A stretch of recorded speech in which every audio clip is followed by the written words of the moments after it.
tulikuwa tunaangalia namna gani ambavyo tunaweza tukaboresha mifumo yetu ili iweze kuhimili ongezeko la wawekezaji ambao wameonekana kuja miaka hii ya karibuni katika soko la hisa. Lakini pia ukiangalia matumizi ya teknolojia, uboreshaji wa mifumo, limekuja swala lingine ambapo limekuwa ni la muhimu na limeongelewa kwa undani, ni namna ambavyo tunaweza kuboresha utoaji wa elimu.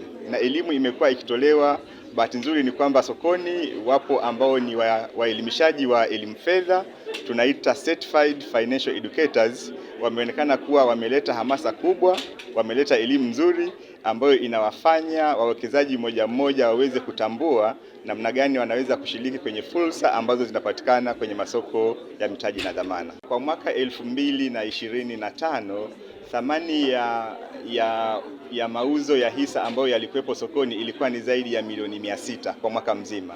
Lakini mpaka tunapofunga mwezi wa pili, yani tarehe 28 mwezi wa pili, thamani ya mauzo ya hisa sokoni ni zaidi ya bilioni 400.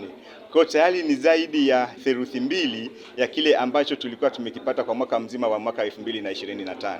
Kwa hiyo unaona kwamba maendeleo ya uwekezaji na ushirika wa Tanzania kwenye masoko ya hisa na mitaji umeongezeka sana. Niseme hapa kwamba unapofanya uwekezaji ni lazima pia uweze kufuatilia uwekezaji wako. Huwezi ukafanya uwekezaji pasipo kufuatilia. Kwa kama ulikuwa umenunua hisa na hujawahi kulipwa gawio na pengine unapata taarifa kwamba kampuni huwa inalipa gawio, ni lazima ufanye ufuatiliaji ili na wewe uweze kulipwa kile ambacho ni stahiki yako. Kuna ongezeko kubwa sana la wawekezaji, ingawa ukiangalia na population ya nchi, idadi ya watu nchini, utaona kweli kiwango ni kidogo. Kwa hiyo tufanyeje ili kiweze hichi kiwango kuongezeka? Cha kwanza ni elimu ya fedha. Ndio maana BOT na CMSA na TIRA na wengine walikuja na program ya Certified Financial Educators, ambao ni mmoja wa financial educators, ili kuweza kupeleka elimu kwa watu wengi zaidi. Lakini pia masuala ya elimu ya fedha yanaingia pia kwenye mitaala, ili wanafunzi hata wanavyokuwa wako shule, kuanzia shule ya msingi mpaka chuo, waweze kupata hii elimu ya fedha. Kwa hiyo ndio tuko mwanzo, naamini mtaona mabadiliko makubwa sana kwenye soko kadri miaka inavyozidi kusogea. Watanzania wanaoishi nje ya nchi wana uwezo mkubwa sana wa kifedha. Tukiweza kupata zile pesa zao zikaja kuingizwa ndani ya nchi, itasababisha mambo yafuatayo. Kwanza, itaongeza mtaji ndani ya nchi wa kufanya shughuli za uzalishaji na uwekezaji.